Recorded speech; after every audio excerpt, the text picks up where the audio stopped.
हाँ हो गई हो। तो पिछली क्लास से अगर किसी को कोई प्रश्न हो तो।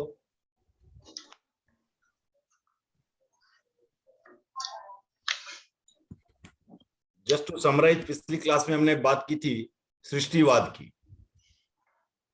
विश्व क्या है, किसने बनाया, इत्यादि प्रश्नों का हमने उसमें चिंतन किया था।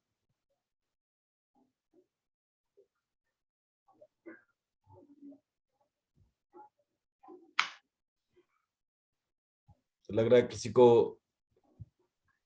कोई डाउट नहीं है, तो आगे बढ़ सकते हैं।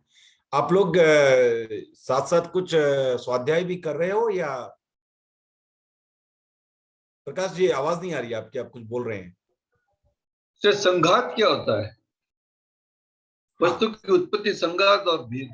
हाँ, संघात जो होता है वो दो चीज मिल जाती है, और भेद मतलब वो टूट जाती है। बोल तो योग। हाँ वही बात, संघात माने मिलना। जय जिनेन्द्र नार साहब, जय जिनेन्द्र संजय भाई। तो ये संघात का मतलब हुआ मिल जाना। और जय जिनेन्द्र राकेश जी,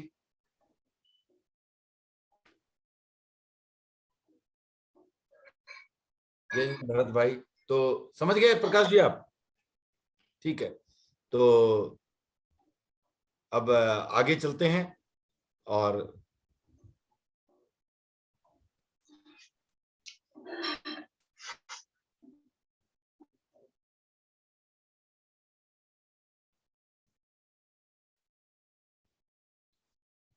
मेरा स्क्रीन दिखाई दे रहा है आपको?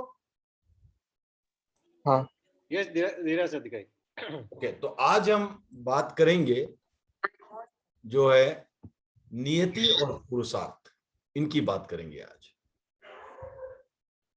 ठीक है, तो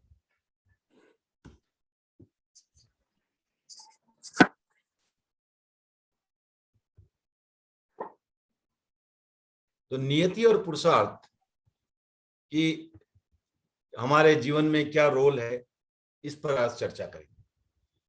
तो पहला प्रश्न उठता है, क्या मनुष्य स्वतंत्र है या परतंत्र? ये प्रश्न उठता है कि मनुष्य स्वतंत्र है या परतंत्र। अब जब प्रश्न उठता है तो किस चीज की स्वतंत्रता, किस चीज की परतंत्रता? ये प्रश्न स्वाभाविक है कि हम ये एनालाइज करें कि हम अगर स्वतंत्र हैं तो कैसे, और परतंत्र हैं तो कैसे। तो परतंत्र है नियति के हाथ, ऐसा हम मानते हैं कि जो कुछ नियत होता है वैसा घटित होता है, वैसी सिचुएशन आती है, वैसा कार्य होता है। तो उस आधार पर अगर वह मान लिया जाए तो मनुष्य को हमको नियति के कारण परतंत्र मानना पड़ेगा। और दूसरा पक्ष है कि वो किसी चीज में अगर खुद अपने आप में सक्षम है, अपने द्वारा कुछ कर सकता है, तो उस आधार पर हम उसे स्वतंत्र मान सकते हैं। तो प्रश्न उठता है, क्या वो नियति के हाथ है या आपको जो है मनुष्य जो है पूर्णतया परतंत्र है? ये जो है, ये आपको जो प्रश्न का हमें आज उत्तर खोजने की हम प्रयास करेंगे। तो जैन दर्शन जो है वो हमेशा सापेक्ष दृष्टि से सोचता है। तो अगर हम सापेक्ष दृष्टि से देखें तो दोनों का, मनुष्य स्वतंत्र भी है और मनुष्य परतंत्र भी है। तो ये जो है सापेक्ष दृष्टि है, क्योंकि किसी भी एक चीज को पूर्ण सत्ता देना ये जैन दर्शन में नहीं आता है। प्रश्न उठता है, उत्तरदायी कौन, हु इज रिस्पॉन्सिबल? तो उसके लिए मैं आपको एक छोटी सी कथा सुनाता हूं कि एक बार एक गाय स्वर्ग लोक से आती है और एक किसान के खेत में आती है और गन्नों को खा जाती है। तो किसान ने उस बैल को, उस गाय को पकड़ लिया और कहा कि देखो, तुम मेरा नुकसान कर रही हो, तुम मेरे खेत को खा रही हो, ऐसा क्यों? तो उसने कहा कि मुझे तुम्हारे खेत के गन्ने अच्छे लगते हैं, इसलिए मैं ये खा रही हूं। इसके बदले मैं तुम्हें कुछ बहुत अच्छा दे सकती हूँ। तो उसने पूछा कि तुम मुझे क्या दे सकती हो? तो उसने कहा कि मैं स्वर्ग से आई हूं और तुम्हें मैं स्वर्ग में ले जाके लड्डू खिला सकती हूँ। तो उसने कहा, मैं कैसे स्वर्ग में जाऊंगा? तो उसने कहा, तुम मेरी पूंछ पकड़ लो। अब इसने गाय की पूंछ पकड़ी, गाय उड़ी, स्वर्ग में पहुंच गई और वहां उसे बहुत ही स्वादिष्ट लड्डू खिलाया। लड्डू खाते ही उसे अपार तृप्ति हुई और उसने कहा, गाय माता, तुम मेरे खेत में आया करो और इसी तरह जो है गन्ने खाया करो, क्योंकि अब इसे भी लोभ हो गया था कि उसे लड्डू मिलेंगे। कुछ दिनों बाद अचानक उसके घर वाले देखते हैं कि खेत तो खाली हो रहा है लगभग। तो उन्होंने पूछा कि अरे, तुम क्या निगरानी रखते हो खेत की, कहाँ गए सारे गन्ने? तब इसने बताया कि ऐसे ऐसे एक गाय आती है और वो खेत में से गन्ने खाती है और मुझे लड्डू खिलाती है। तब इन्होंने सबने कहा कि वो लड्डू मुझे भी मिलने चाहिए, हमें भी मिलने चाहिए। और उसने फिर गाय से पूछा कि मेरे परिवार वाले भी लड्डू खाना चाहते हैं। तो उसने कहा, कोई बात नहीं, तो कोई आपत्ति नहीं है, वो भी लड्डू खा सकते हैं। तो जब वो नेक्स्ट में आती है गाय, तो वो सारे के सारे जो परिवारजन रहते हैं, उसके रिश्तेदार, वो भी आ जाते हैं साथ में। तब उसने कहा, गाय ने कहा, एक काम करो, तुम मेरी पूंछ पकड़ लो और तुम्हारे रिश्तेदार एक एक करके तुम्हारे पांव पकड़ेंगे, वो उसके पकड़ेंगे, इस तरह एक चेन बन जाएगी और मैं सबको ले चलूंगी, कोई दिक्कत नहीं है। तो इसने पहले, जो किसान था, उसने गाय की पूंछ पकड़ी और उसके जो भी भाई बंधु भ्राता जो भी थे, उन्होंने एक एक करके एक चेन बना ली। और अब क्या होता है, जब वो जाते हैं तो वो सब उससे प्रश्न पूछते हैं, भाई लड्डू मीठा तो है ना? तो उसने बोला, हाँ लड्डू काफी मीठा है, बहुत अच्छा है। फिर इसी तरह प्रश्न चलते रहते हैं। तब इनके और भी कौतूहल बढ़ता है और एक ने पूछा कि अरे, लड्डू कितना बड़ा है, ये तो बताओ कि लड्डू कितना बड़ा है। तब जो पूंछ पकड़ा हुआ था भाई, जिसने लड्डू खाया था, वो कहता है, अपने हाथ छोड़ के कहता, लड्डू इतना बड़ा था। और जैसे ही वो हाथ छोड़ता है, सारे के सारे नीचे गिर पड़ते हैं। अब प्रश्न उठता है, इस नीचे गिरने का उत्तरदायी कौन? Who is responsible? क्या वो गाय जो कि खेत में आई? क्या इसका हाथ छोड़ना? क्या इसके लड्डू के प्रति मोहित हो जाना? क्या उस प्रश्नकर्ता का प्रश्न पूछना? या इसका हाथ छोड़ना? काफी सारी बातें आ जाती है। किसी भी, तो कहने का अर्थ क्या है कि अनेक बार हम किसी भी एक चीज को उत्तरदायी नहीं ठहरा सकते। ये सारा का मिलन हुआ, ये सारी बातें घटित हुई, तब ये घटना घटी। तो उसी तरह जैन दर्शन में भी किसी भी एक दृश्य को, एक चीज को इस तरह का स्थान नहीं दिया गया है कि जो कि पूर्ण रूप से जो है हमें कंट्रोल करे। तो इसमें 5 समवाय की बात आती है। 5 समवाय। समवाय का अर्थ होता है समूह, झुंड।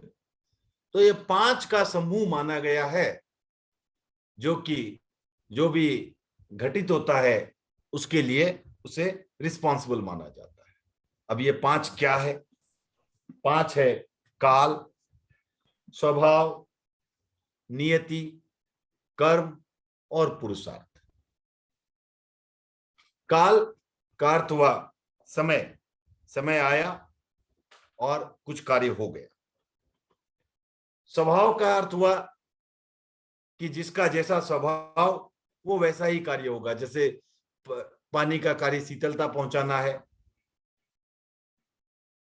कुछ लोग वीडियोज ऑन कर दें तो अच्छा रहेगा, तो चेहरे दिखेंगे। कुछ लोग कहते हैं कि नियति, नियति ही जो है उसके कारण सब कुछ होता है, जो भी होना होता है सब होनहार है। और कुछ कहते हैं कि सब कुछ कर्म के हाथ में है, और जैसा कर्म, जैसी करनी वैसी भरनी। और कुछ कहते हैं कि नहीं, अपने जो है हाथों में ताकत रखो, और जो हम पुरुषार्थ करते हैं उस आधार पर कोई भी चीज होती है। जो कालवादी होते हैं वो काल के महत्व को बताते हैं। इसी तरह स्वभाववादी होते हैं, नियतिवादी होते हैं। लेकिन जैन दर्शन ये मानता है कि ये पांच का जो समूह है वही रिस्पॉन्सिबल है कुछ भी होने के लिए। किसी भी चीज का एकांगी महत्व नहीं है, किसी भी चीज के अकेले का महत्व नहीं। सो काल, स्वभाव, नियति, कर्म और पुरुषार्थ, ये पांच को जो समवाय है, इसके द्वारा कुछ भी जो कुछ होता है वो इनके समूह के द्वारा होता है।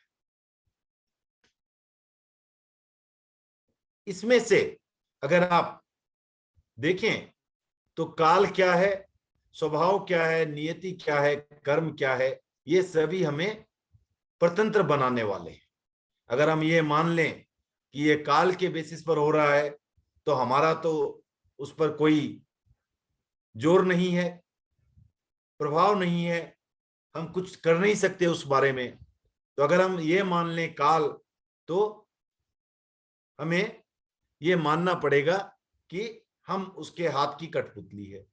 अगर हम स्वभाव मान लें तो वो भी हमारे हाथ में नहीं है। नियति मान लें, हमारे हाथ में नहीं है। कर्म, कर्म से यहाँ अर्थ है जो हमारे पहले के किए गए कर्म के कारण, जो पहले जो हमने किया है कार्य, उसके कारण जो हमारे कर्म इकट्ठा हो गए हैं। आज के पुरुषार्थ की बात नहीं हो। तो अगर उसकी सत्ता मान लें कि सब कुछ उसी के द्वारा होने वाला है, तो भी जो है ये सारे के सारे जो चार समवाय में से, पांच में से चार जो हैं वो हमें परतंत्र बनाने वाले। एकमात्र पुरुषार्थ है जो हमें स्वतंत्रता की ओर ले जाने वाला है। वो ये महसूस कराता है कि हम अपने बलबूते पर कुछ कर सकते हैं, हम अपने पुरुषार्थ से कुछ कर सकते हैं। तो ये पांच समवाय है जिसमें से चार हमें परतंत्र बनाने वाले हैं और एक है जो स्वतंत्रता की ओर ले जाने वाला है। अब हम देखते हैं इसमें क्या पुरुषार्थ का रोल रहता है। और आज जो हमारी मुख्य चर्चा हम करेंगे वो सिर्फ नियति और पुरुषार्थ की करेंगे, लेकिन आपको पूर्ण रूप से बताने के लिए मैंने जो है, तो किसी को कोई प्रश्न है? Nirmal ji, I have a doubt. Yes. आप बोलते हो कि this thing 4 are independent and 1 is dependent on you. Four are Independent, you can't do anything, and 1 is dependent on what you do, that is Purushart. we are not saying we can't do anything, we are saying that not in our control. It's not in our, but karam can be under our control, no? कर्म कुछ कर्म की तो निर्जा करके हम लोग ये कर सकते हैं ना? नहीं, वो ठीक है, वो आप कुछ करके, लेकिन जो अभी कर्म है अगर आप सिर्फ उसी का महत्व मान लिए तो आप कुछ नहीं कर सकते ना। जो कर्म है वो तो है। अगर आपको मैं आपकी भाषा में समझाता हूं, आपने कुछ लोन लिया है, अब वो आप चुका सकते हो वो ठीक है, लेकिन लोन तो है ना। You can't control the fact के लोन आपने पास्ट में लिया है, आज चुका सकते हो, ठीक है, वो इसी के लिए पुरुषार्थ है। तो आज आप कुछ कर सकते हो, निर्जरा क्या है, पुरुषार्थ है। आज अगर आप निर्जरा कर रहे हो तो पुरुषार्थ है। तो आप स्वतंत्र किस चीज के लिए हो, सिर्फ आज के पुरुषार्थ करने के लिए स्वतंत्र हो। आपने जो पहले कर लिया उस पर आप स्वतंत्र नहीं हो, वो तो हो चुका। क्लियर हुआ सर? Right sir. ओके। तो निर्मल जी एक प्रश्न है, इसी तरह ये नियति जो है तो वो क्या नई एक्टिविटी, नई एक्ट भी हो सकती है? जैसे करम तो पुराने एक्ट का रिजल्ट बोल दिया, तो नियति क्या नई एक्ट की भी हो सकती है? हम बात करेंगे क्या है नियति भी, नियति और पुरुषार्थ दो की बात चर्चा करेंगे आज, विशेष रूप से उन्हीं की चर्चा होगी। तो आज उन्हीं की चर्चा होगी विशेष रूप से। शायद बाकी चीजों की शायद इतनी चर्चा ना करें जितनी इन दो की करेंगे आज। ठीक है? ओके। ओके। अभी आपने पूछा और हमने आपके प्रश्न का जो है उत्तर अभी देने का प्रयास करेंगे। नियति का अर्थ क्या है? कोई भी बताएं, क्या समझते हैं नियति से?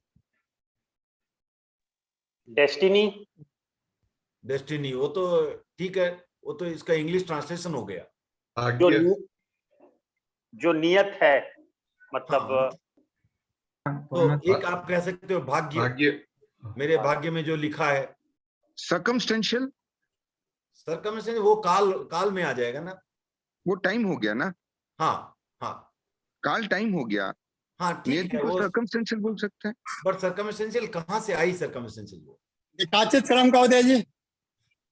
हाँ, वो आप तो चले गए उसमें, बहुत डिटेल में चले गए सर, तो वो तो ठीक है, तो वो उसमें आएंगे। दूसरे आप बोल सकते हैं ईश्वरीय शक्ति, सर्कमस्टेंशियल वगैरह आप जो बोल रहे हो वो उसमें आ गया। हमें पता नहीं, कहीं से कुछ अननोन ईश्वरीय शक्ति। करेक्ट? ईश्वरीय शक्ति तो हम मानते ही नहीं है जी।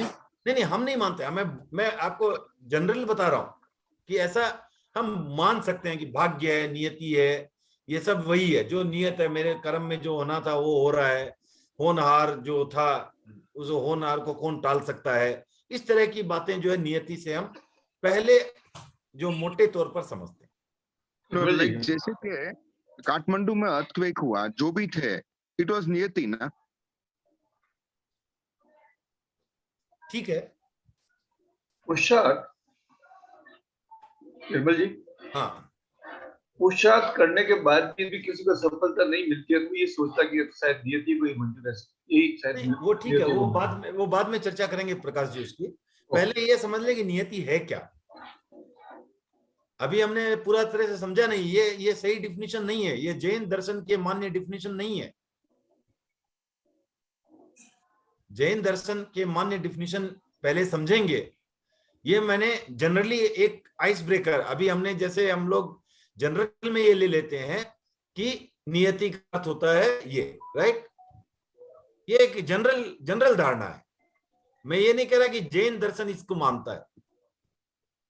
क्लियर? तो अब फिर जैन दर्शन क्या मानता है? जैन दर्शन जो मानता है, भाग्य या ईश्वरीय शक्ति को नियति नहीं कहता है। जो सार्वभौम नियम है, अर्थात यूनिवर्सल लॉज, वो नियति है। जैसे जन्म नियति है, जिसका जन्म हुआ है उसका मृत्यु होना नियति है। ये जो नियम यूनिवर्सली अप्लाई होते हैं, नो एक्सेप्शन।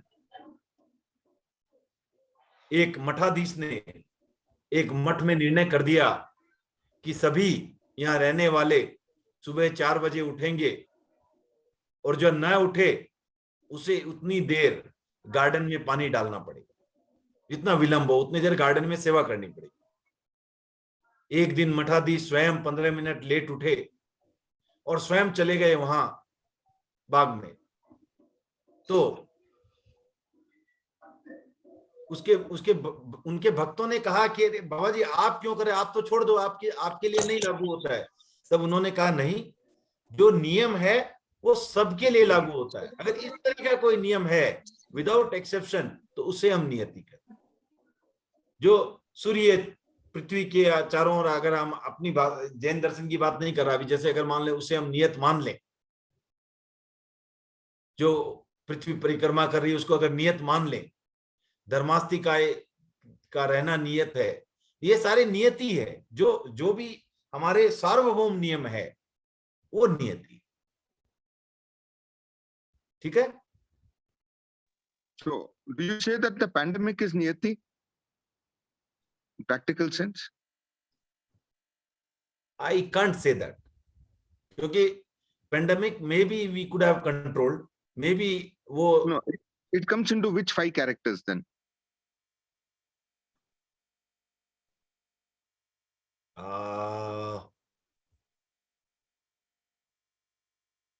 ये देखिए, एक तो इसमें सभी का है। देखिए, इस काल में लोगों ने कुछ ऐसा कार्य किया है तो पुरुषार्थ भी हो गया उसमें, और उस वायरस का वो स्वभाव है, जो वायरस पैदा हुआ उसका स्वभाव है, तो एक तरह से इनका मिक्सचर है।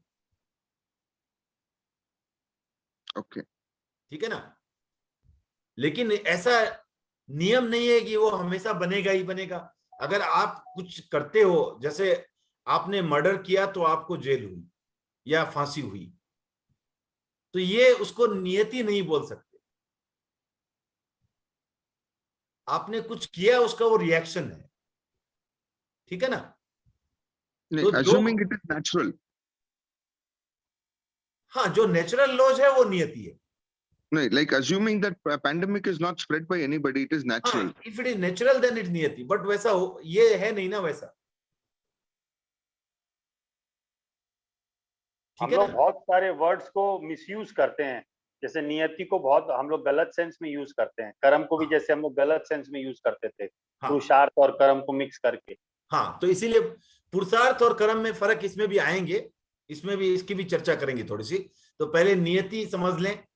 अब अगर हम ये मान लें कि सब कुछ जैसा नियत है वैसा ही होना है, नियत मतलब निश्चित। अब नियति, एक और नियति होती है। क्या नियति होती है? आप जो कर्म बांधते हो उसमें, जैसे जैन साहब ने कहा था, कुछ कर्म निकाचित कर्म होते हैं। जो निकाचित कर्म होते हैं उसको उसी रूप में भोगना ही पड़ेगा, तो वो भी नियति है, क्योंकि ये यूनिवर्सल लॉ है। आपने उस रूप में भोगा, उस रूप में आपने बांधा है कोई, तो उस रूप में भोगना ही पड़ेगा। ये निकाचित कर्म का नियम है, ठीक है ना। अब क्यों निकाचित कर्म का नियम बोले? सारे कर्मों का क्या भोगना नहीं पड़ेगा, इसकी भी चर्चा करेंगे। तो ये हो गया आपको सार्वभौम नियम है। इसका मतलब इसमें क्या है? जो प्रत्येक प्राणी नियति के अधीन है। अगर हम ये मान लें कि प्रत्येक जो सार्वभौम नियम है वो सबके लिए अप्लाई होंगे, आप कुछ नहीं कर सकते। आप ये नहीं बोल सकते कि मेरे पास इतनी संपदा है, मुझे रात नहीं चाहिए, दिन रात होना ये नियति है। या आप ये नहीं बोल सकते कि मैं तो एप्पल का मालिक हूं, मुझे मरना नहीं, ये नहीं हो सकता। तो आपको जो नियति है उसका सामना करना पड़ेगा, वो सबके लिए अप्लाई होगा। अगर ऐसा है तो फिर हम कुछ भी क्यों करें, यह प्रश्न उठना स्वाभाविक है। तो नियति की भी सीमा होती है, जो लॉज है वही अप्लाई कर, उसके बाहर आप अपने पुरुषार्थ करने के लिए आपके पास अवकाश, आप अपना एफर्ट्स कर सकते हैं। अब जब भी, तो इससे कि पहले आगे जाएं, हम पुरुषार्थ और कर्म में फर्क समझ लें। पुरुषार्थ क्या है और कर्म क्या है? कोई उत्तर देना चाहेगा इसका? कर्म भी पुरुषार्थ है, पुराने किए हुए पुरुषार्थ का रिजल्ट है कर्म। तो कर्म जो हम भोग रहे हैं, एग्जैक्टली जो पुराने किए हुए जो पुरुषार्थ थे, जो हमारे पुराने पुरुषार्थ थे, उससे हमने जो कर्म एक्युमुलेट किए हैं, जो हमारे पास है, वो कर्म है। और जब हम यहाँ पुरुषार्थ की बात करते हैं, यहाँ हम प्रेजेंट एफर्ट्स की बात कर रहे हैं, वर्तमान के पुरुषार्थ की बात कर रहे हैं, कल के पुरुषार्थ की नहीं। ठीक है। तो उस आधार पर जो हमारा कल का पुरुषार्थ है वो आज के लिए कर्म है, और दूसरे शब्दों में अगर कहें तो वो हमारे आज के भाग्य को बनाता है। तो हमारा कल का पुरुषार्थ हमारे आज का भाग्य है, और आज का पुरुषार्थ कल का भाग्य। अब प्रश्न उठता है, क्या कर्म को भी परिवर्तित किया जा सकता है? हमने मान लो कल कुछ किया था, गलत भी किया था, तो क्या उसका परिणाम सही आज हम कर सकते हैं? हमने किया तो गलत था, क्या परिणाम सही कर सकते हैं? तो आप अगर देखोगे तो एक सिंपल सा उदाहरण लो, किसी को कैद की सजा हुई और वहां जाकर के उसका बिहेवियर बहुत अच्छा रहा, तो क्या उससे कुछ राहत मिल सकती है? मिलती है। तो उस आधार पर हम ये कह सकते हैं कि कहीं ना कहीं परिवर्तन की अपेक्षा है, और जैन दर्शन जो है इस परिवर्तन को पूर्णतया स्वीकार करता है। एक कथानक के द्वारा मैं आपको इसका सार समझाना चाहूंगा। दो भाई थे और एक पहुंचा हुआ ज्योतिषी उन्हें मिलता है और उन्हें देख करके उनके भविष्य का जो है वो भविष्य के बारे में बताता है कि देखो ये जो बड़ा वाला भाई है इसे सूली मिलेगी, सूली की सजा होगी, सूली चढ़ेगा ये, और ये छोटा वाला है ये राजा बनेगा। अब देखिए क्या होता है कि जब आदमी को मौत नजदीक आती है तो काफी बार वैराग्य भाव जाग जाता है, आस्तिकता आ जाती है। तो इस तरह इस बड़े भाई में यह आस्तिकता का भाव आ गया और उसने जो है अच्छे कार्य शुरू कर दिए, सत्कार्य शुरू कर दिए। वो प्रभु भक्ति में लग गया और अच्छे अच्छे सत्कार्यों में लग गया। छोटा भाई था, उसमें अहम आ गया कि मैं तो राजा बनने वाला हूं। वो विलासिता की ओर मुड़ गया और जो है उसका जीवन जो है वो उसके आचरण अच्छे नहीं रहे। कालांतर में होता है कि बड़े भाई को रास्ते चलते हुए एक छोटी सी सुई चुभ जाती है, और जो छोटा भाई रहता है वो कहीं जा रहा होता है, उसे एक पोटली में कुछ मोहरें मिल जाती। अब ये इंतजार कर रहे हैं कि कब तो ये सूली चढ़े और कब वो राजा बने। 2 वर्ष का समय बीत गया, ज्योतिषी वापस मिलता है और उन दोनों भाइयों ने ज्योतिषी को पूछा कि देखो तुमने हमारे भविष्य के बारे में जो बताया था वो सही नहीं निकला है। तो ज्योतिषी भी पहुंचा हुआ था, उसने बड़े भाई से पूछा क्या तुम्हें कांटा सुई या कुछ चुभा? बोला हाँ वो तो चुभा था, कुछ दिन दर्द भी रहा। और छोटे भाई को पूछता है क्या तुम्हें कुछ भी मिला था? तो उसने बोला ये पोटली मिली थी। तब उसने कहा देखो जो तुम्हें सूली मिलनी थी वो सूल में कन्वर्ट हो गई तुम्हारे अच्छे आचरण के कारण, और तुम्हें जो राज्य मिलना था वो एक पोटली में सिमट गया तुम्हारे गलत व्यवहार के कारण। तो इस तरह अच्छे पुरुषार्थ से हम अपने कर्म को भी बदल सकते हैं, ये जैन दर्शन मानता है। इसमें कौन से कर्म बदले जा सकते हैं, कौन से कर्म नहीं बदले जा सकते हैं, इसकी विस्तृत चर्चा जब हम कर्मों की ओर बात करेंगे तब करेंगे। और जो कुछ कर्म होते हैं जिनमें परिवर्तन की कोई गुंजाइश नहीं होती है, उन्हें निकाचित कर्म कहते हैं और उनको भोगना ही पड़ता है, उसमें कोई भी परिवर्तन की अपेक्षा नहीं रहती है। उसी को जैसे हमारे जेके जैन साहब ने कहा था वो नियत है, नियति है। तो निकाचित कर्म को नियति मानना सही है, बाकी कर्मों को भी अगर हम नियति मान लें, सब कुछ को नियति मान लें, अगर हम अपने जीवन को एक तरह से एक सर्कल मान लें जिसमें हमारे कुछ कर्म है, उसके आधार पर हम गवर्नड है, उसके आधार पर हमें वैसा ही करना पड़ेगा जैसे हो रहा है, तो हम कठपुतली से ज्यादा क्या है। जैसे राम नचाए वैसे हम नाच रहे हैं, उस तरह की बात आ जाएगी, क्योंकि हमारे कुछ कर्म है, उसके आधार पर हमारा बिहेवियर है, इसके आधार पर हमारे और कर्म संचित हो रहे हैं। तो हम कहाँ कंट्रोल करें, हम कब इस साइकिल से निकलें। तो उसके लिए पुरुषार्थ आवश्यक है। इसीलिए 5 समवायों में प्रमुख पुरुषार्थ ही है। क्योंकि हम आज मान लीजिए आप कोई बिजनेस करते हो, आपके बगल में कोई दुकान खोलता है, आपके हाथ में नहीं। गवर्नमेंट रूल्स रेगुलेशन क्या होते हैं, आपके हाथ में नहीं है। तो ऐसा हो सकता है कि हमारे यहाँ कुछ ऐसे व्यक्तित्व भी बैठे हो जो गवर्नमेंट रूल्स रेगुलेशन को कंट्रोल कर सकते हैं, लेकिन मैं सामान्य जनता की बात कर रहा हूं। सामान्यतया हम कंट्रोल नहीं कर पाते। फिर आपको काफी चीजें होती है, आज हड़ताल हो गई, आपके कंट्रोल में नहीं है। इसके बावजूद क्या आप हाथ पर हाथ धर के बैठते हो कि ये सारे फैक्टर्स तो मैं कंट्रोल नहीं कर सकता, मैं क्या करूं? या आप अपने हाथ में जो है उसके द्वारा सबको इन्फ्लुएंस करने की कोशिश करते हो? क्या करते हो आप? कोई उत्तर देंगे इसका? We work to influence it or reduce the impact. Reduce the impact. You will, आप उसका इम्पैक्ट कम करने को और अपना बिजनेस बढ़ाने के लिए आप कार्य करते हो।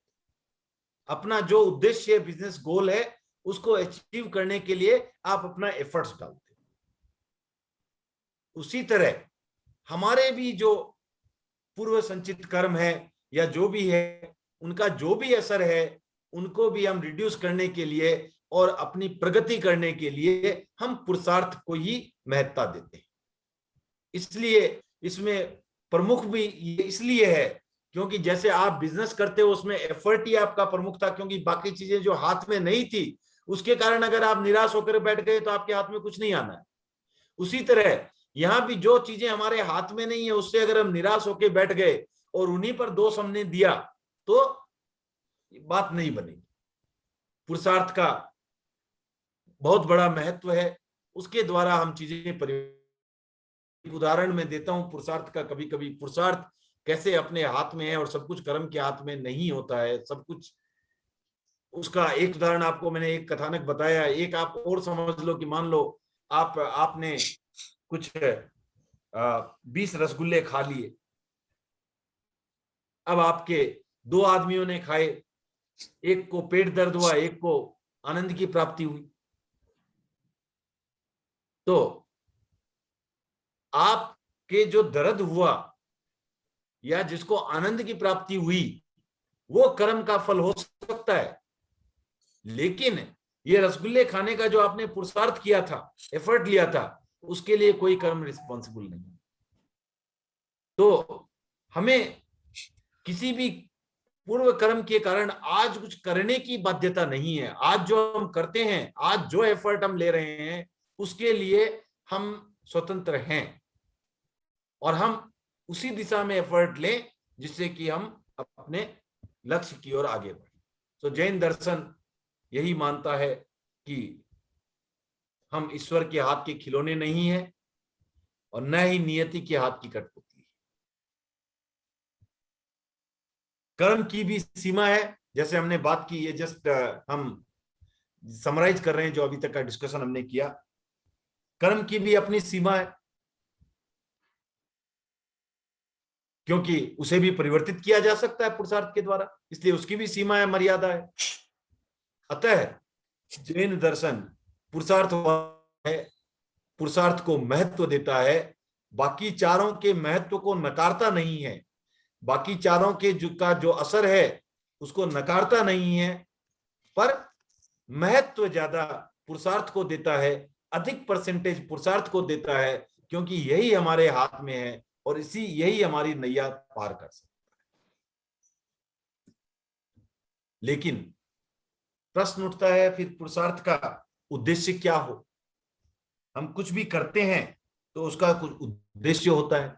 आज आप बिजनेस कर रहे हैं, आपके फाइनेंशियल गोल्स है, आप कुछ भी कर रहे हो उसके कुछ गोल्स है। इसका उद्देश्य क्या, पुरुषार्थ का उद्देश्य क्या? तो पुरुषार्थ का उद्देश्य हमारे लिए आदर्श है अरहत। अरहत हमारे लिए आदर्श है। क्यों आदर्श है? वो जीवित ईश्वर है, सिद्ध हुए ईश्वर नहीं, मुक्त नहीं, जीवित ईश्वर है अरहत। और उनमें अनंत ज्ञान है, अनंत दर्शन है, अनंत शक्ति है और अनंत आनंद है। ऐसे है अरहत। और अगर आप देखो तो नवकार महामंत्र में भी उनका पहला पद है। नमस्कार महामंत्र में नमो अरियंताणं पहला पद आता है। तो ये हमारे लिए आदर्श हैं। अब आप किसी बिजनेस में हो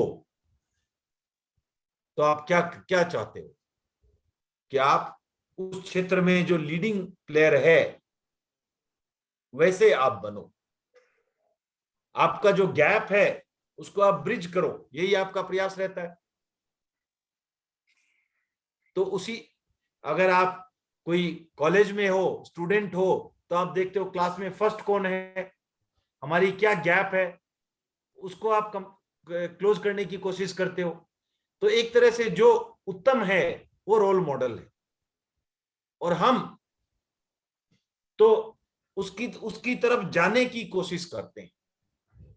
और यही हमारा अल्प ज्ञान से अनंत ज्ञान जो अरहतों के पास है, उसकी यात्रा ही हमारा पुरुषार्थ का उद्देश्य है। क्योंकि बिना उद्देश्य के तो हम पुरुषार्थ नहीं करेंगे। पुरुषार्थ क्यों करें? पुरुषार्थ करने का हमारा जो उद्देश्य है वो है अल्प ज्ञान से, हमारा ज्ञान जो अभी अल्प ज्ञान है उससे वो अनंत ज्ञान, अनंत दर्शन, अनंत शक्ति और अनंत आनंद की यात्रा जो है वही हमारे पुरुषार्थ का उद्देश्य है। तो करीब 8:40 हो रहे हैं। किसी को कुछ प्रश्न है तो 2-4 मिनट ले सकते हैं सर। हाँ, जैसे कि अभी एग्जांपल आपने बताया ना कि कर्म, पुरुषार्थ से कर्म बदल सकता है। हाँ। और जब केवल ज्ञानी भगवान भविष्य देखते हैं, वो एग्जैक्ट भविष्य बताते हैं कि इसी मैनर में होगा, तो वो भी बदला नहीं। वो ऐसा है कि उसमें भी कुछ वो कभी और चर्चा करेंगे कि केवल ज्ञान क्या होता है, अभी उसकी चर्चा नहीं की हमने, तो अभी उसमें नहीं जाएंगे। उसमें चर्चा करेंगे, जरूर करेंगे। प्रश्न वैलिड है और इसका उत्तर भी दिया जाएगा। Thank you sir. आप जुड़े रहें, जिस क्लास में आप नहीं आएंगे उसमें उत्तर दे देंगे। निर्मल जी, हाँ, पुरुषार्थ is doing something or not doing something is also पुरुषार्थ.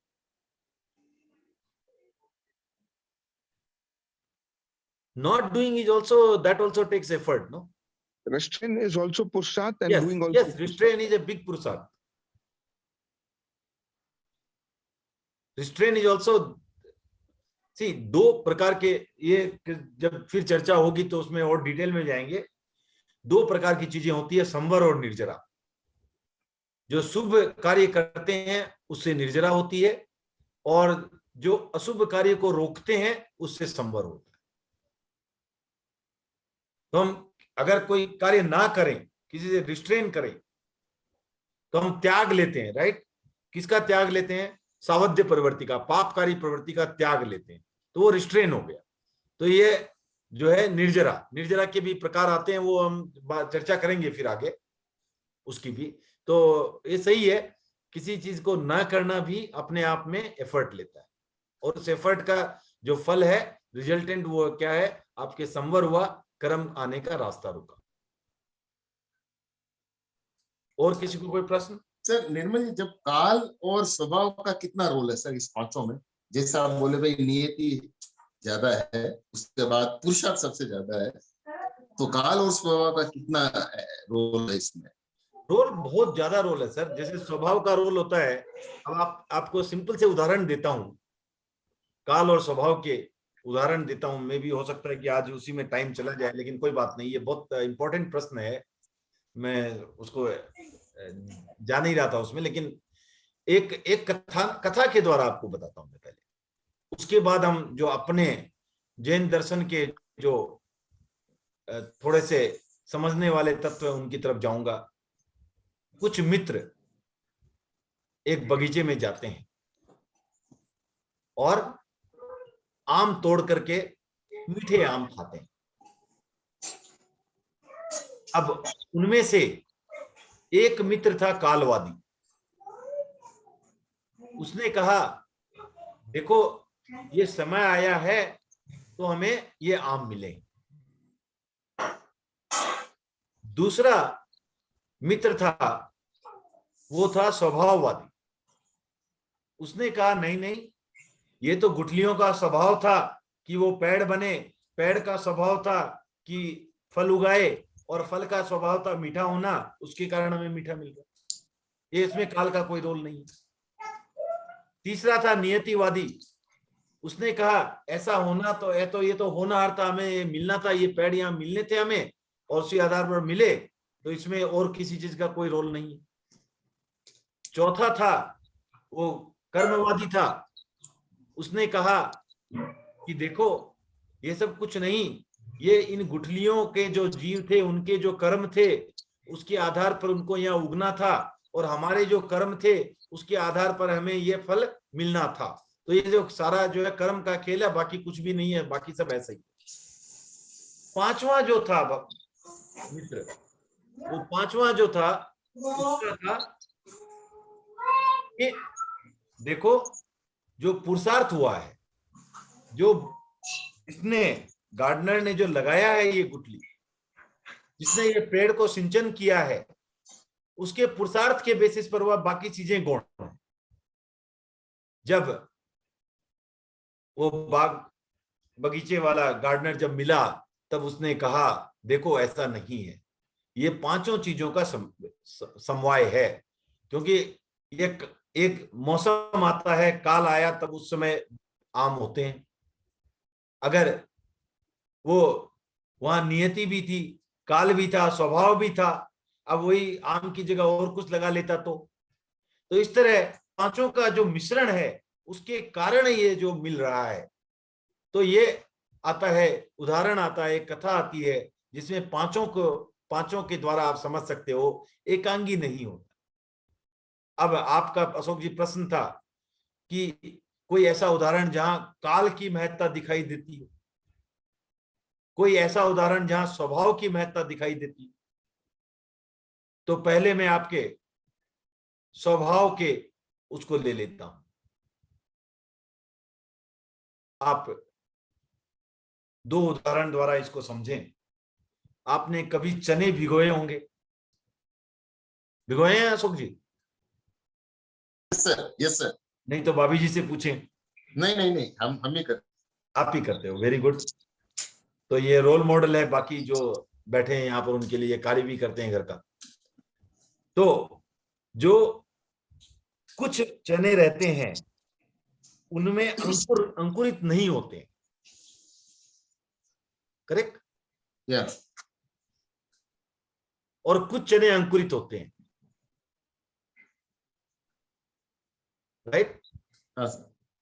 तो वो कुछ कभी भी नहीं होंगे, तो उसके स्वभाव भी वैसा था कि उसमें कुछ होगा ही नहीं, कुछ उपाय नहीं है उसका, राइट? उसका स्वभाव ही वैसा था। अभी जीव की बात है, अभी जीव भी वैसा ही है, उसको नियति भी बोल सकते हैं, स्वभाव भी बोल सकते हैं। तो ये तो कुछ उसका कुछ तर्क नहीं दिया जा सकता, लेकिन वैसा है, वैसा उसका। उसी तरह आप देखोगे जो अमृत का स्वभाव है, अमृत का स्वभाव रहेगा, कुछ नहीं कर सकते आप। अग्नि का स्वभाव है जलाना, तो जलाएगा ही। बुझा सकता है क्या? किसी को ठंडक पहुंचा सकती है अग्नि? क्योंकि स्वभाव वैसा ही है। तो कुछ चीज स्वभाव के बस पर। अब काल की बात करते हैं। आप लोगों को सबको हैंड रेज करें अगर किसी को नहीं मालूम है तो। मेरे ख्याल से एक बार के लिए प्रेजेंटेशन रोक देता हूं और फिर जरूरत हुई तो फिर जाएंगे उसमें। मेरे ख्याल से इसी चर्चा में रहते हैं। तो कुछ लोग और वीडियो ऑन कर ले अभी। हाँ, तो व्यवहार राशि और अव्यवहार राशि सबको पता है?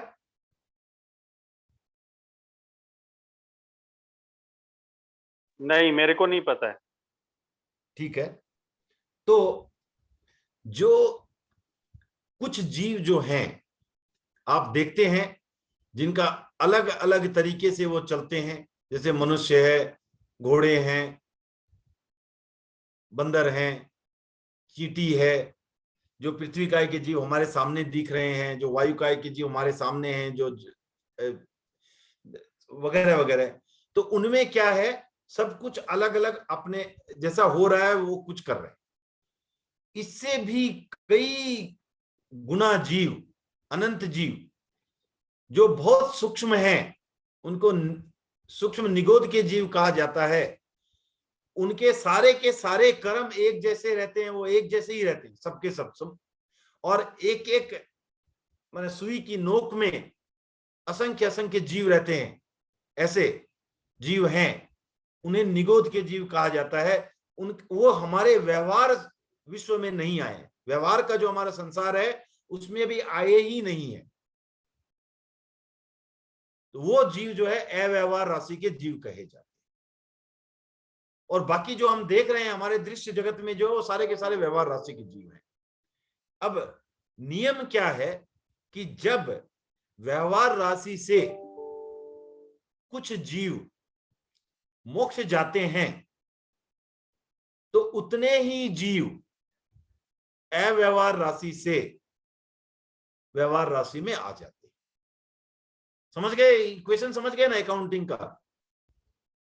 ज्यादातर लोग अकाउंट्स वाले बैठे हैं तो ऑडिट में भी आपको नंबर बराबर मिलेंगे। सर जी, जब निगोद में जो जीव है, हाँ, जैसा भी आपने बताया उनके कर्म एक जैसे होते हैं, हाँ, तो सिर्फ कुछ ही जीव क्यों व्यवहार हाँ, वही राशि में बता होते हैं? वही बता रहा हूं, वही जी, उसी जी। में आ रहा हूं, उसी में आ रहा हूं।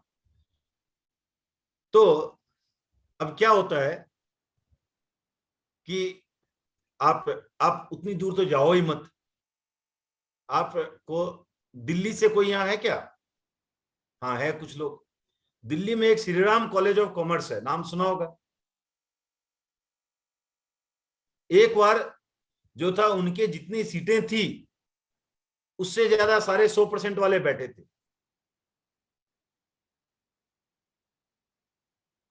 तो उनका कट ऑफ क्या था? वही था। उसमें भी सबको नहीं ले पा रहे हैं। किसको ले? तो ये व्यवहार राशि भी अपना एक Shri Ram college of commerce है, यहां लिमिटेड ही सीट है। जितने विद्यार्थी पास होकर के मोक्ष को गए उतने ही फिर से एडमिशन लेंगे। तो अब ये तो श्री राम कॉलेज से भी ज्यादा विचित्र स्थिति है, क्योंकि जिनको लेना है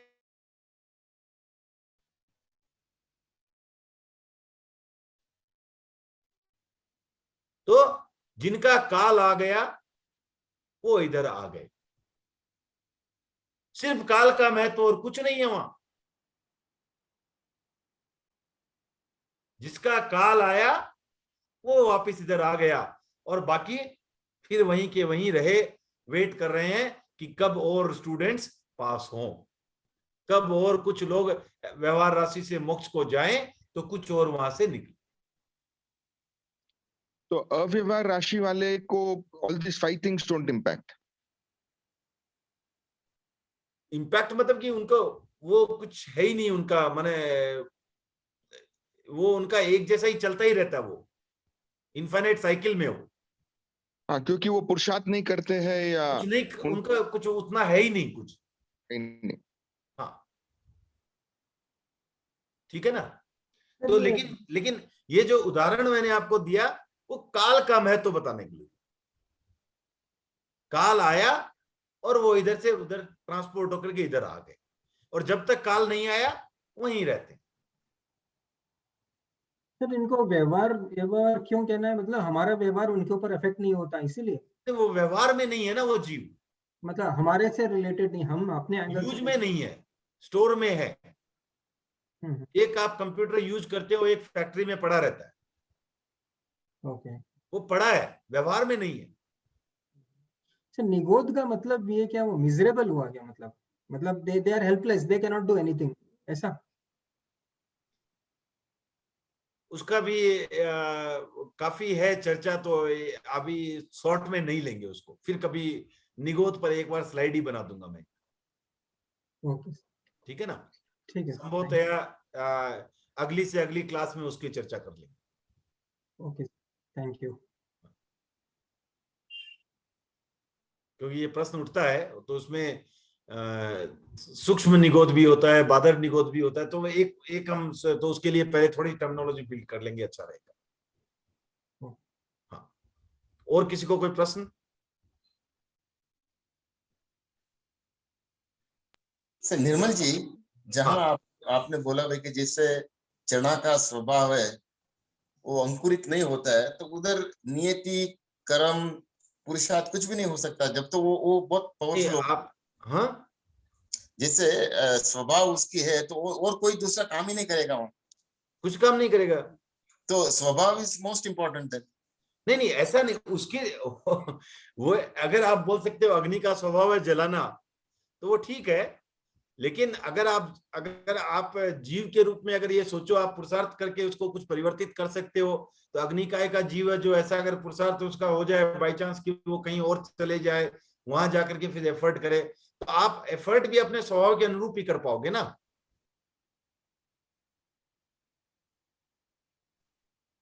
Sir, the Ashok ji ka question tha basically, what is the weightage given for all the 5 factors? I think initially. So I think that weightage cannot be determined. ऐसा No, होता है। I'll complete the question, Nirmal bhai. हाँ, Okay. One is whether the weightages can be given ke bhai anything happening to you is because of any of the weightages given on all the 5 factors. But you also told that Purushart is the most important. correct, That is in impacting it or not impacting it. Basically, Right. that is what you meant, right? Right. अगर आपने suppose करो कि आप जिंदगी भर में जितनी कमाई कर सकते हो उससे 10 गुना लोन ले लिया है,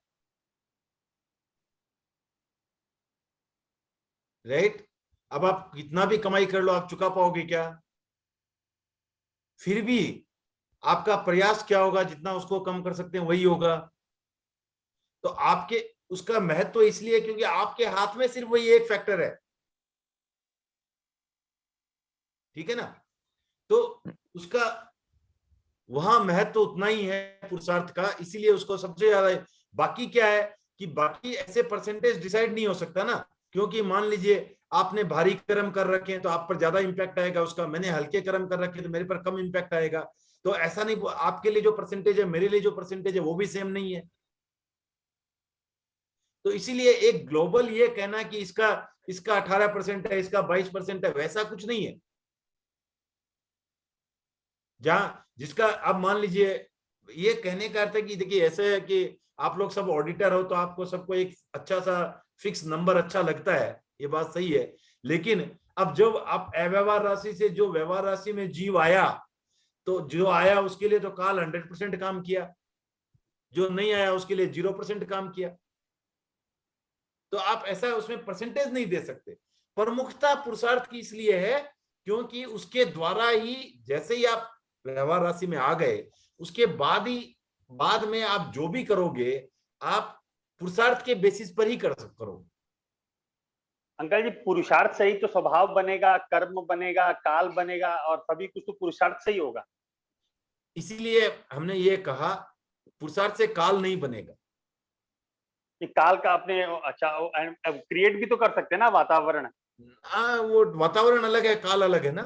राइट, लेकिन स्वभाव और कर्म तो उससे बनेगा। काल के और भी उदाहरण आते हैं। आप देखो, जैसे रोहणीय चोर था, सबने नाम सुना होगा। रोहणीय चोर था, खानदानी चोर। जैसे आपने होता ना, कोई खानदानी रईस, खानदानी कपड़े का व्यापारी, वैसे वो खानदानी चोर। और रोहणीय चोर के पिताजी ने जैसे गुण मंत्र देते हैं सब खानदान में, वंश में, तो उसने कहा था कि महावीर की वाणी कभी मत सुनना। अगर महावीर की वाणी सुनी तो अपना वंश नष्ट हो जाएगा। एक तरफ राजा श्रेणिक है, वो अगर पकड़ भी ले, कारागार में भी डाल दे, तो तुम वापिस आओगे तो कम से कम चोर तो रहोगे। महावीर की बात सुन ली तो तुम्हारा चोर होना ही हटा देंगे वो। तुम्हारा जो चोरीपना है वही गायब कर देंगे, तुम चोरी नहीं रहोगे तो हमारा तो वंश ही खत्म हो जाएगा। उसने भी पिताजी की बात को यथासंभव माना। एक बार अभय कुमार की सैनिक उसके पीछे पड़ गए थे गिरफ्तार करने के लिए, और वो मार्ग में दौड़ा जा रहा था। अब उसके पांव में एक कांटा चुभता है, पांव में कांटा चुभ रहा है। तो अब वो कांटा निकाले तो क्योंकि उसमें वहां महावीर की वाणी आ रही थी, वो हाथ तो कानों में उंगली दिए हुए था। अगर कांटा निकालना है तो कानों से उंगली हटानी पड़ेगी, और अगर कांटा नहीं निकालता है तो चला नहीं जा रहा है। तो उसने जो है क्या सोचा कि चलो 1 सेकंड के लिए कान से उंगली निकालते हैं और कांटा निकाल करके तुरंत वापस रख लेंगे, इतने में कितनी बात सुनाई दे देगी। तो उसने वो किया। अब आप देखो आगे की कथा तो मैं आपको बताऊंगा ताकि इंटरेस्ट बना रहे उसमें, लेकिन जो यहाँ जो हुआ घटना, इसको एक बार पॉज करते हैं, वो बाद में फिर से आएंगे यहाँ। इस घटना को आप ये इवेंट को याद रखिएगा, इसमें वापस चर्चा करेंगे। अब उसके बाद क्या होता है, महावीर ने बताया, उस समय महावीर की एक लाइन जो सुनाई दी उसमें देवताओं की 4 पहचान जो है महावीर ने बताई। पहचान 1 बताई कि देवताओं के पांव जमीन पर नहीं पड़ते। पहचान 2 बताई कि उनकी पलकें हमारी तरह झपकती नहीं, ब्लिंक नहीं करती। तीसरी पहचान बताई कि जो उनके जो फूलों की माला रहती है वो कभी वो फूल मुरझाते नहीं, कुमलाते नहीं। और चौथी पहचान बताई कि उनके शैडो नहीं पड़ती, छाया नहीं पड़ती। जैसे हम लोग सन में जाते हैं तो हमारी छाया पड़ती है, उनकी छाया नहीं पड़ती। ठीक है, अब आपको कहा जाए कि ये कार्य मत करो तो दिल करने को ज्यादा चाहता है, तो वो रोहणीय जितना चाहता है कि इस बात को भूलूं, वो उतनी ज्यादा उसे स्मृति में आ रही है। अब अंत में अभय कुमार के लोगों ने उसे पकड़ लिया और ले गए। अब जब ले गए, लेकिन जब तक कुछ प्रूफ नहीं मिलता है तो उसको सजा नहीं दे सकते, और उसके लिए फिर उसे जो आज के डेट में जैसे 3rd डिग्री ट्रीटमेंट कहते हैं स्वीकार करवाने के लिए, उस तरह का 3rd डिग्री ट्रीटमेंट वहां भी कोतवाली में उन्हें दिया गया होगा। उसमें उनके बेहोशी की सी स्थिति आ गई रोहणीय की। तो उस समय अभय कुमार ने सातिर दिमाग लगाया और एक ऐसा महल खड़ा किया जो स्वर्ग सा लगे, देवलोक सा लगे, और वहां पर जाकर के रोहणीय को सुला दिया बिस्तर पर। अब जैसे ही रोहणीय की बेहोशी से उठता है, वो देखता है चारों ओर अप्सराएं हैं, देवलोक का सीन है। अब अप्सराओं ने पूछा कि हे देव, आपने पिछले जन्म में क्या ऐसे अच्छे कर्म किए थे कि आप देव बन के यहां आए हैं। रोहणीय देखता है कि इनके पांव तो जमीन पर पड़े हैं, इनकी पलकें भी झपक रही है, फूलों की माला है वो भी फ्रेश नहीं है, मुरझाई हुई है, और ये स्पष्ट शैडो भी दिखाई दे रही है, छाया भी पड़ रही है। ये कोई ना कोई जाल है, षड्यंत्र है, ये देवलोक नहीं। तो इसने कुछ भी बताया नहीं, जिससे कि अभय कुमार को उन्हें छोड़ देना पड़ा। और जब छोड़ा तो रोहणीय कहां गया होगा? भगवान के पास, भगवान महावीर के शरण में, महावीर के पास सीधा महावीर के पास गए हैं रोहणीय कि जिनकी एक लाइन ने आज मुझे बचा दिया, उनका अगर पूरा सुनूंगा तो मेरा कल्याण हो जाएगा।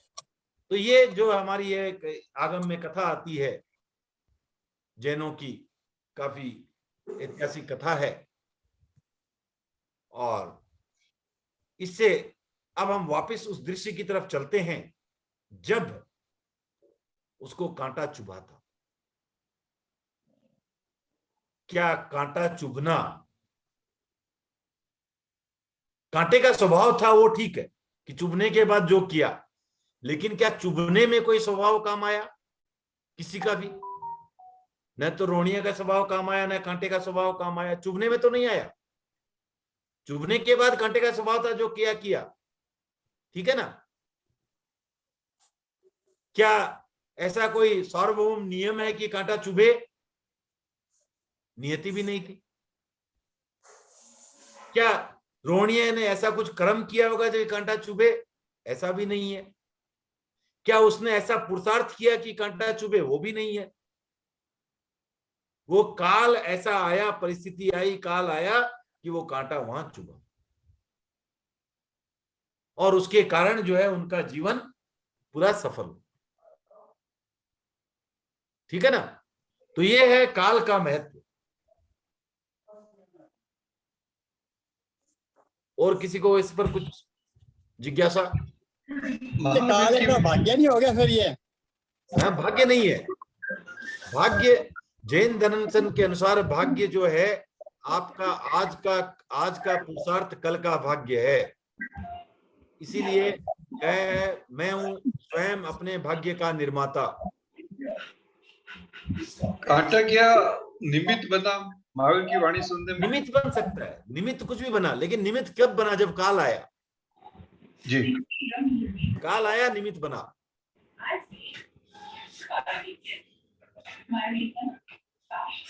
कांटे से ये पुरुषार्थ था क्योंकि वो बिना चप्पल गया था या बिना जूते गया था? वो पुरुषार्थ नहीं है ना, that is also circumstances only. ऐसा नहीं, जो भी ऐसा तो नियति नहीं है ना कुछ भी कि जो भी बिना चप्पल के जाएगा उसको कांटा चुभ ही जाएगा। बट ये उसका कर्मफल तो हो सकता है ना? कर्म फल से नहीं, कर्म फल से कांटा चुभने के बाद जो दर्द हुआ वो कर्म फल हो सकता है। तो हम यहाँ क्या डिफरेंशिएट करने की कोशिश कर रहे हैं? ये काल आया, वो समय आया, उस समय के प्रभाव से हो गया, बस, और कुछ नहीं। तो वो कर्म के उदय से भी हो सकता है ना कि बाकी सब निमित्त बने? नहीं, वही मैं आपको एक पहले भी उदाहरण दिया था मैंने। रसगुल्ले खाए, मुझे पेट में दर्द हुआ, जो पेट में दर्द हुआ वो कर्म के उदय का प्रभाव हो सकता है। रसगुल्ले खाए वो कर्म के उदय का प्रभाव नहीं है। तो उसी तरह कांटा लगा वो उसका प्रभाव नहीं है। कांटा लगने के बाद जो दर्द हुआ वो कर्म के उदय का प्रभाव हो सकता है। हो सकता है किसी को जो है कांटा लगने के बाद भी दर्द ना हो, किसी को हो जाए, वो अलग बात। तो मतलब किसी का एक्सीडेंट हो गया तो मे बी वो उसका कर्म फल नहीं है, वो काल था, बोल सकते हैं एक तरह से। माने वो मिक्सचर हो सकता है ऐसा। वो काफी चीजें जो होती है ना, ये इतना डेफिनेटिव नहीं होती है, बट साधारणतः यही लगता है कि उसमें जो है अब एक्सीडेंट होती है, एक ट्रेन का एक्सीडेंट होता है, क्या 500 लोगों के कर्म एक जैसे थे? वो बोलते हैं ना शायद ऐसे बांधे के साथ में, जैसे कि एक ऑडिटोरियम में सब साथ में ताली बजाते हैं, तो वैसी परिस्थिति होती है कि सब एक साथ। हो सकता है, वही मैं बोला ना, ये तो केवल ही जाने, हो सकता है। लेकिन वहां जो संभवतः दिखता है वहां काल का प्रभाव ज्यादा दिखता है। ऐसे एकांगी बात जैन दर्शन करता ही नहीं है, अनेकांत की भाषा में करता, सापेक्षता की बात में करता है। सब मिक्सचर हो सकता है, लेकिन फिर भी वहां ज्यादा प्रभाव काल का ही था। तो वहां पे अगर अपने कर्म का प्रभाव कुछ और हो तो काल का प्रभाव चेंज हो सकता है? काल संभवतः तो अब जैसे आप व्यवहार राशि से व्यवहार राशि आपको बताया, उसमें तो काल का आप कुछ कर ही नहीं सकते। करेक्ट। तो इसलिए ऐसा है कि उसमें उलझने की जरूरत नहीं है। उसको ये मानने की जरूरत है, उसका भी अपना महत्व है। तो लेकिन हमारे लिए क्या मैसेज क्या है, ये सोचना है। मैसेज ये है हमारे लिए कि कोई भी कुछ भी कहीं भी रहो, उसके आधार पर आप अपना सत्कार्य ना छोड़ो। आप ऐसा ना कहो कि भाई स्वाध्याय तो मेरे भाग में नहीं लिखा है, ये मेरी नियति में नहीं लिखा है। आप पुरुषार्थ करो। मैसेज इसका यही है कि आप सही कार्य में सही पुरुषार्थ करो। आप पुरुषार्थ करना आपके हाथ में है। जो हाथ में नहीं उसको छोड़ दो, जो हाथ में है वो करो। आपके हाथ में पुरुषार्थ है और वो सिर्फ आप ही के हाथ में है। ये कहना कि मेरे से होता नहीं, मेरे भाग्य में ही नहीं है मैंने पुस्तक पढ़ना, मैं कैसे, मेरे भाग्य में ही नहीं है ये 25 बॉल सीखना। तो ये जो कहते हैं आप, या मेरे भाग्य में नहीं है कि सत्य बोलना, मेरे से होता ही नहीं है, तो ये चीजें, ये आप अपने पुरुषार्थ से इस पे कंट्रोल ला सकते हो। ठीक है ना। गुरुदेव महाप्रज्ञ जी की बहुत सुंदर पंक्तियां है, इस बारे में मैं शेयर करता हूं। देख पा रहे हैं? हाँ। तो उन्होंने कहा, देखिए जैसे दोनों आचार्यों की वाणी है, आज इस वाणी के साथ ही आज उसके बाद सिर्फ प्रश्नोत्तर ही लेंगे, कि आचार्य तुलसी ने कहा, धर्म शास्त्र के वाक्यों की शोभा यही है कि वे जीवन में उतरे। और आचार्य महाप्रज्ञ जी ने कहा, भविष्य वर्तमान से निर्मित होता है, वर्तमान भविष्य में प्रतिबिंबित होता है, जो वर्तमान में जीता है भविष्य उसी का होता है। वर्तमान में जीना अर्थात पुरुषार्थ करना। तो आपका भविष्य किससे निर्मित होगा? आज के पुरुषार्थ से, वर्तमान से निर्मित होता है। वर्तमान भविष्य में प्रतिबिंबित होता है, जो वर्तमान है वो भविष्य में आगे काम आएगा। तो यही गुरुदेव की पंक्तियां है कि आप वर्तमान में जियो, वर्तमान में पुरुषार्थ करो, और कोई भी एक्सक्यूज को मत आने, नियति पर मत छोड़ो, काल पर मत छोड़ो, किसी का बहाना मत बनाओ। आप अपनी तरफ से प्रयास करो। ये एक मेन मैसेज है आज के इसका, नियति और पुरुषार्थ पर हमने जो चर्चा की, उसका जो मेन जो है, अभी भी कुछ चर्चा बाकी है जो अगली क्लास में कंटिन्यू करेंगे, परंतु जो मेन जो उद्देश्य है इसका बताने का आपको यही है कि हमारे हाथ में जो है हम उसी पर चल सकते हैं, उसी को आप निराशावादी बन के ऐसा ना कहें कि मेरे भाग्य में ऐसा ही था, मैं क्या करूं। आप अपनी तरफ से पूर्ण प्रयास करें, पूर्ण एफर्ट लें धर्म की दिशा में जाने का, अच्छे आचरण की दिशा में जाने का। अब किसी को कोई प्रश्न है तो ले सकते हैं। इन शॉर्ट यही है कि प्रमाद नहीं करना चाहिए। हाँ। जी, यस, जो 5 समवाय आपने बताए हैं, हाँ, मैं जैसा समझ पा रहा हूँ 4 की तो हमें जानकारी भी नहीं है।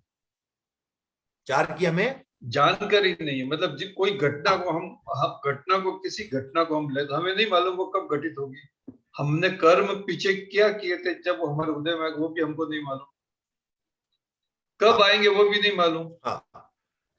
तो फिर पुरुषार्थ ही एक ऐसा रास्ता है कि जो हम कर सकते हैं। हाँ, हमारे हाथ में अगर वो मालूम भी है तब भी कुछ नहीं कर सकते। नहीं मालूम कैसे हो सकता है? जैसे हमने जो पिछले कर्म में जो किए उदय कब आएंगे हमको क्या पता? नहीं कुछ अवधि ज्ञानी है उनको वो ठीक है, नहीं एक सामान्य वो ठीक है। तो वही बोला ना, अवधि ज्ञानी भी तो सामान्य है ना। अवधि ज्ञानी भी तो, अब वैसे ठीक है अवधि ज्ञान है उससे, लेकिन अवधि ज्ञानी तो एक बिना संयमी के भी अवधि ज्ञान हो सकता है। लेकिन अवधि ज्ञानी कुछ घटनाओं का जानकारी, भविष्य में होने वाली घटनाओं का पता कर सकते हैं, लेकिन उन्होंने उनके कर्म कब उनके फलित पाएंगे उनको भी जानते रहती है। लिमिटेड जानकारी हो सकती है, देश क्षेत्र काल भाव के अपेक्षा से। फिर जब ज्ञान की चर्चा करेंगे तो अवधि ज्ञानी को क्या पता हो सकता है उससे बात करेंगे, लेकिन लिमिटेड उनको हो सकती है। लेकिन उसका महत्व ये नहीं, महत्व है कि फिर भी कुछ भी अगर हम अगर अपने कर्म को बदलना भी चाहते हैं तो बदल कैसे सकते हैं? पुरुषार्थ से ही बदल सकते हैं। तो हमारे हाथ में जो है, जो बड़ी चाबी है, हम तो वही इस्तेमाल करें और बाकी चीजों पर न आश्रित रहें। चाहे उसके लिए उस पर आश्रित होके न तो आशावादी होने की जरूरत है, जैसे वो राजा होते होते वो उसको खाली पोटड़ी में रह गया, और न निराशावादी होने की जरूरत है। आपको अपना आशावादी रहना है, पॉजिटिव थिंकिंग रखनी है, हमें धर्म की तरफ चलना है। हमारा जो उद्देश्य पुरुषार्थ का था, मोक्ष मार्ग, उसमें जाने के लिए हम चाहे 4 कदम भी चल पाए इस जन्म में तो 4 कदम चले, कोई बात नहीं, कम से कम पीछे बैकवर्ड तो ना जाए। जितना आगे चलना है आगे चले, जितना चल सकते हैं उतना चले। जो अल्प ज्ञान से अनंत ज्ञान की यात्रा है, उस यात्रा पथ पर चलें, पुरुषार्थ हमारा उसी पथ पर रहे। निर्मल जी, यस सर। जैसे कर्म पुद्गल है तो काल स्वभाव कर्म ये सब ये क्या है सर? हाँ, ये कर्म पुद्गल है ना? हाँ, काल ये काल सब जो क्या है वो काल 6 द्रव्यों में आता है, अजीब है और काल्पनिक द्रव्य है। तो ये हाँ इसकी सर। चर्चा जब 6 हाँ द्रव्य की चर्चा होगी तो काल की चर्चा हो जाएगी। स्वभाव है वो वस्तु का गुण है। नियति है जो आपको बताया, जो नियम है, यूनिवर्सल लॉज है, वो नियति है। और जो कर्म है वो हमारे पूर्वाकृत कर्म है, और पुरुषार्थ है वो हमारा एफर्ट है। ये 5 चीजें हैं। नहीं, जैसे कर्म पुद्गल है, लाइक अजीम आता है पुद्गल, हाँ, तो अदर्स लाइक काल नहीं स्वभाव वही ये इससे बताया ना कुछ मैंने, काल एक काल्पनिक द्रव्य है, वो बताया, सब बताया आपको। स्वभाव है वो किसी वस्तु का गुण है। सब एक चीज नहीं है, स्वभाव है वो किसी वस्तु का गुण है। और जो कर्म है वो आपके पूर्व के कर्म है। जो नियति है वो लॉज है, यूनिवर्सल लॉज है, ठीक है ना। और जो 5वां पुरुषार्थ है वो आपका एफर्ट है। इससे जीव अजीव में इसको डिवाइड नहीं कर सकते।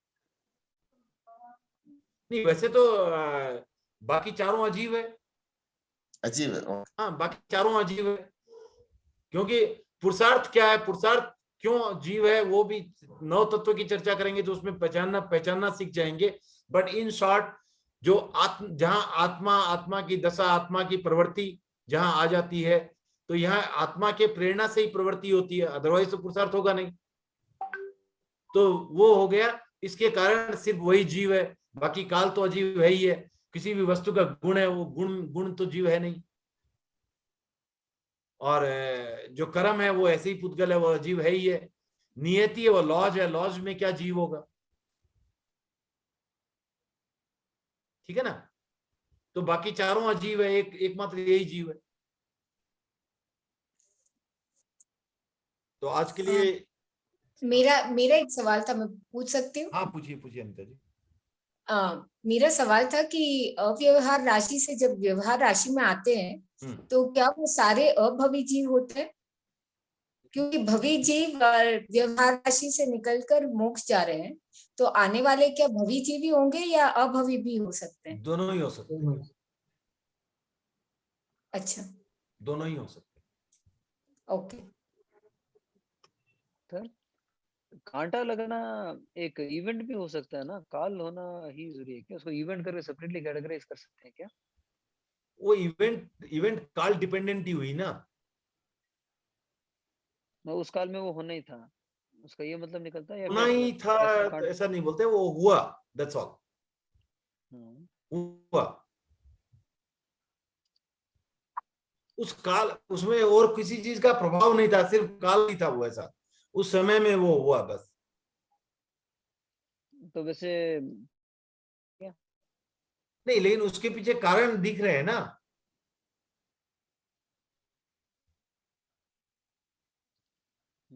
वो तो किसी ने किया वैसे। हाँ, किसी ने किया, या माने जो भी हो रहा है, जैसे मैंने जैसा हुआ, जैसा समझ में आ रहा है उसको, वो काल तो सिर्फ नहीं बोला जा सकता, क्योंकि उसके पीछे बहुत सारी चीजें थी जो हम कंट्रोल कर सकते थे और हमने नहीं की।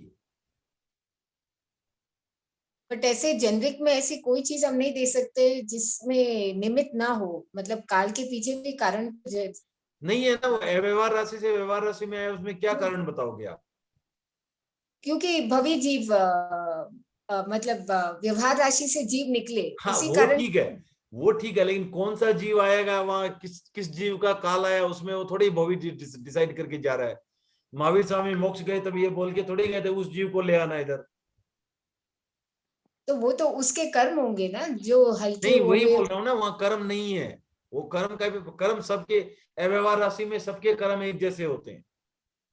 जैसे आपने रोहिणी चोर की कहानी बोली, उसके उनके पीछे भी सैनिक दौड़ रहे थे, इसीलिए वो भागा बिना चप्पल के। हाँ, वो ठीक तो है, वो भागा, लेकिन भागने से ही कांटा चुभेगा कोई जरूरी नहीं है ना। तो निमित्त है, फिर भी वो काल है, कर्म।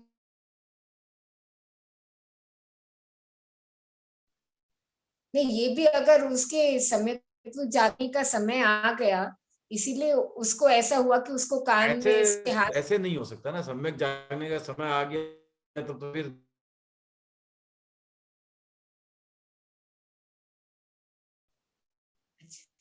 क्यों आए?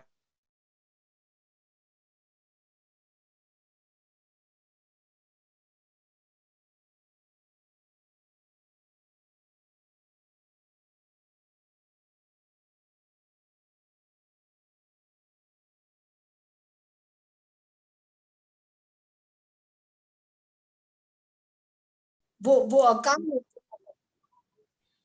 शायद अकाम निर्जरा कर रहे हैं।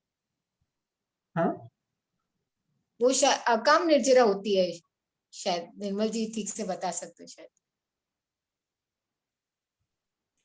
वो नहीं, वो सम्यक भी तो नहीं हो सकते, लेकिन हाँ अकाम निद्रा हो सकती है। काल निद्रा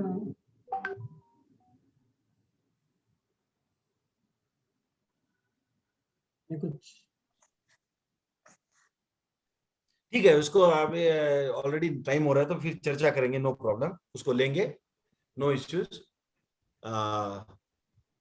लेकिन आज के लिए हम अपना एफर्ट जारी रखें, सिर्फ इतना ही कहेंगे, ठीक है ना। और वो मैंने ऑब्वियसली व्यवहार राशि और अव्यवहार राशि में फर्क तो है, तो जो व्यवहार राशि में हमारे एक इंद्रिय के जीव भी हैं तो उनके कुछ तो हाथ में रहता है, बट ऑब्वियसली जितना मनुष्य के हाथ में रहता है उतना किसी के भी हाथ में नहीं रहता, देवताओं के भी हाथ में नहीं रहता। तो वो तो हमें तो मनुष्य जन्म मिला है, तो हम उसका मैक्सिमम फायदा उठाएं। और अगले बुधवार तक के लिए ओम आ रहा हूं। ओम कृतज्ञोस्मि। Thank you,